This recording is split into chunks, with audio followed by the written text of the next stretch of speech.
जी अस्सलाम वालेकुम। आज का ये मेरा वीलॉग जैसे मैं अपना प्रोग्राम करता हूँ रियलिटी चेक के नाम से। आज जो मैं वीलॉग करने जा रहा हूँ basically this vlog is more in English than Asian language. So the reason I'm doing this vlog, try to touch certain peoples who actually does care about human right violation and the whole world, how the things are actually shaping up. The very interesting videos on uh, viral on social media, and I think I share these videos to get a little bit gist of it and put my point of view across. So let me take this video front of you and then we'll go from there. Thank you. World or the underdeveloped nations. This process is now complete. It's not going on, it's finished. They literally have bought those nations. Have you ever wondered what's going on there with the IMF World Bank? Every once in a while on the back page of the newspaper you read that Congress once again authorized another $100 billion or so to go to the World Bank. And then it explains very carefully that this money is being used for humanitarian reasons. It's being used to uplift the standard of living of these poor people. It's not being used for that at all. If it is, they're not doing a very good job, because after all these years, you cannot point to one of those countries which has had its standard of living raised one iota by this vast expenditure of money, because it was never designed to do that.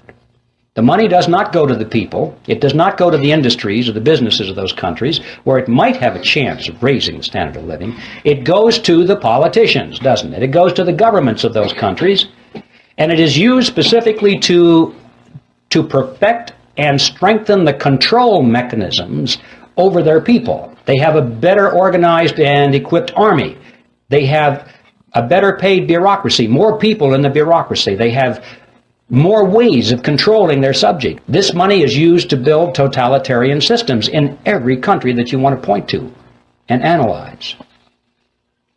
You see, these people, these leaders of these countries, for the most part, couldn't care less about the standard of living of their subjects as long as they live well. They live in their mansions, have their yachts, their jet aircraft, and they go to New York and live in the Waldorf Astoria while they attend United Nations meetings. They're very happy with that.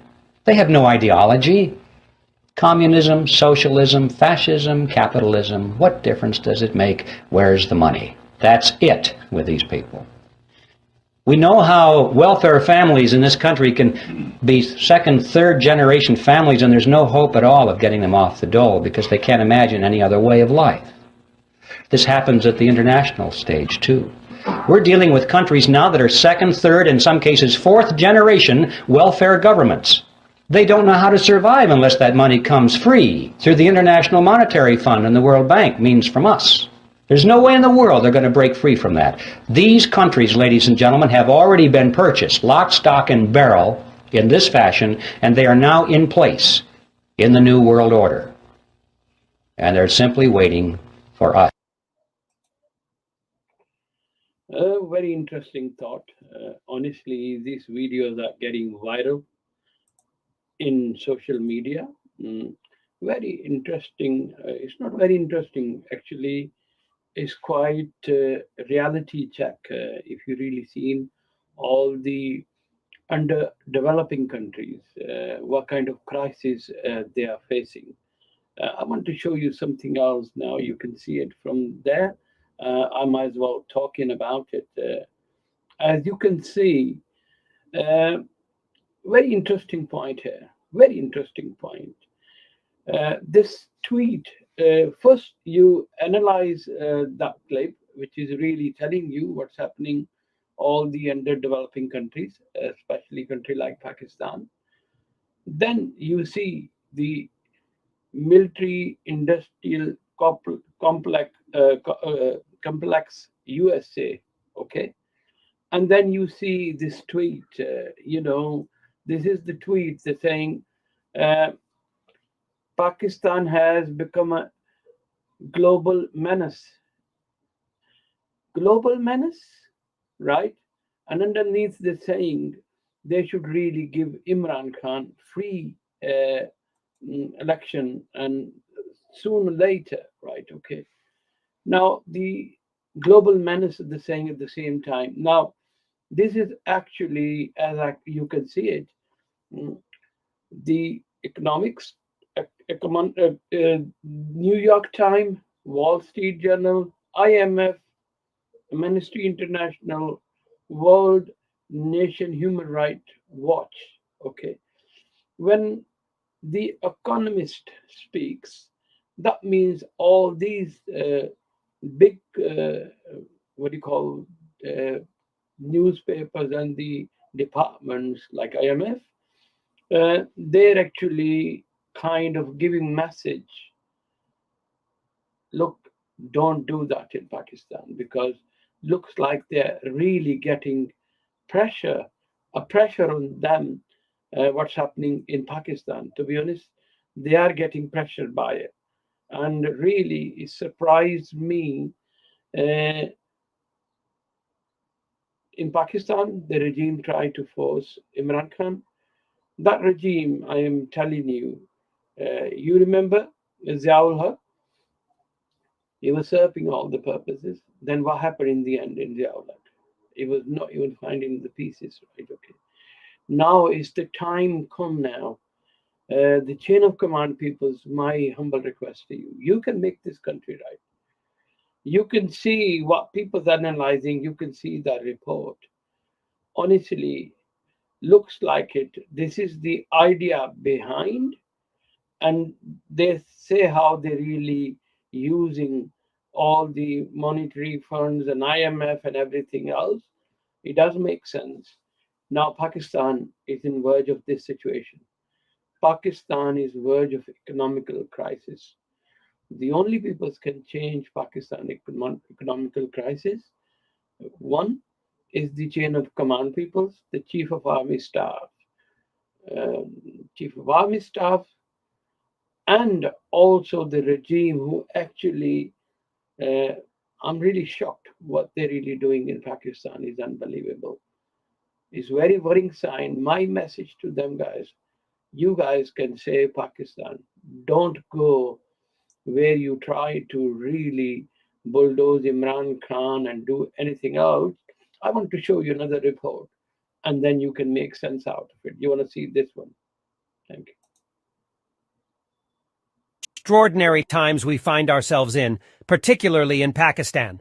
The authorities have imposed severe restrictions on freedom of press and free speech, stifling the very essence of democracy. Astonishingly, they have gone to the extreme of forbidding the mainstream media from even uttering the name Imran Khan. This is not a jest, but a harsh reality. The rationale behind this censorship is their misguided belief that by erasing the name of Imran Khan from mainstream TV channels, they can somehow diminish the popularity of this remarkable and courageous leader who stands at the helm of the largest political party in Pakistan's illustrious history. Imran Khan undeniably holds the title of the most beloved leader in Pakistan's political narrative. A staggering 75% of Pakistan's population, along with over 98% of Pakistani expatriates worldwide, deeply admire him and firmly stand by his side in his unwavering fight against corruption and his relentless pursuit of a prosperous and corruption-free nation. Unbelievably, the mainstream media is trapped in a perplexing conundrum. Any glimpse of Imran Khan's photograph or the faintest mention of his name would result in channel bans and the imprisonment of media owners. It is utterly astonishing that we are witnessing such oppressive measures not in the year 1933 Germany, but here and now in 2023 Pakistan. The predicament faced by the mainstream media is exacerbated by the fact that, even in the absence of these restrictions, their viewership was dwindling as more and more people turned to social media for their news and information. Paradoxically, this ban on Imran Khan will only expedite the migration of viewers away from mainstream media in Pakistan, outpacing the trend seen elsewhere. If Imran Khan is banned from appearing in mainstream media, people have the option of social media. This is a predicament faced by the mainstream media. The fact that even in the absence of these restrictions, Their viewership was dwindling as more and more people turned to social media for their news and information. Paradoxically, this ban on Imran Khan will only expedite the migration of viewers away from mainstream media in Pakistan, outpacing the trend seen elsewhere. Pakistan is on the verge of becoming the first nation in the world to overthrow the corrupt, lifafa, which means taking bribes, deceitful and manipulative mainstream media. The time has come for all Pakistanis to embrace this historic opportunity and usher in a new era of transparency, honesty, and progress for their beloved nation.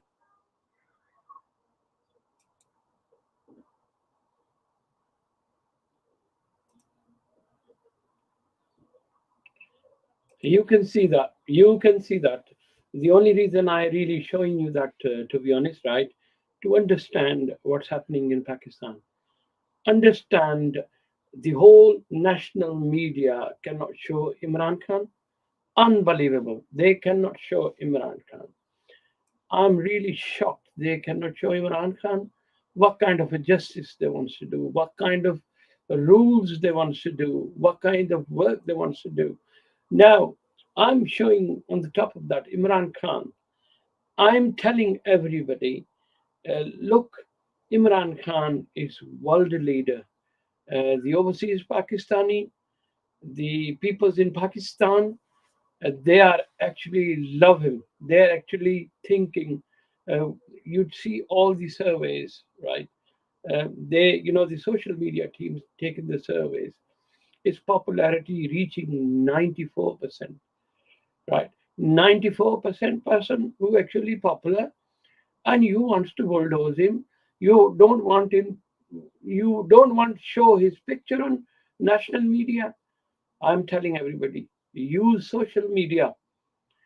Social media is the only one who's raising the voice, and especially being overseas Pakistani, we thinking, yes, the chain of command people is your job to make things right. This imported government, these corrupt people who actually wants to use your name, they try to really making sure the Tehreek-e-Insaf is in Imran Khan's party, and the other side, you are actually getting signed by everybody and bulldozing Imran Khan. His popularity 70% to 94%. The economy is talking about it. The whole world is talking about it.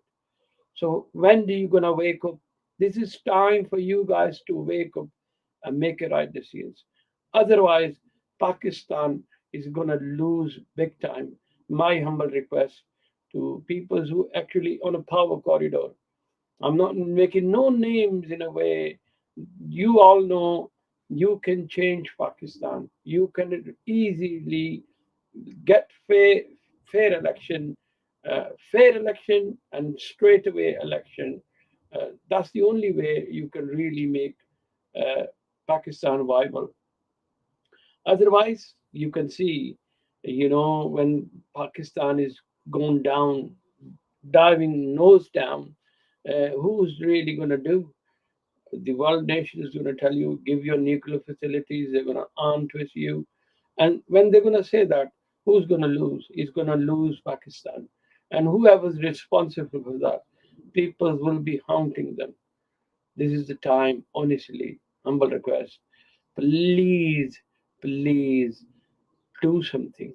Please stop manhandling people, stop terrorizing women, stop really threatening the people. The chain of command people, you can change it. Otherwise, to me, Pakistan is gone, and especially overseas Pakistani, they're not going to even look towards Pakistan. They're not going to really send any money. Only reason we are sending money now, some of our relations, they needed us. But no more money, no more bigger money. Suppose we do support our relations, but no investment, no projects, nothing unless you do fair election. Thank you.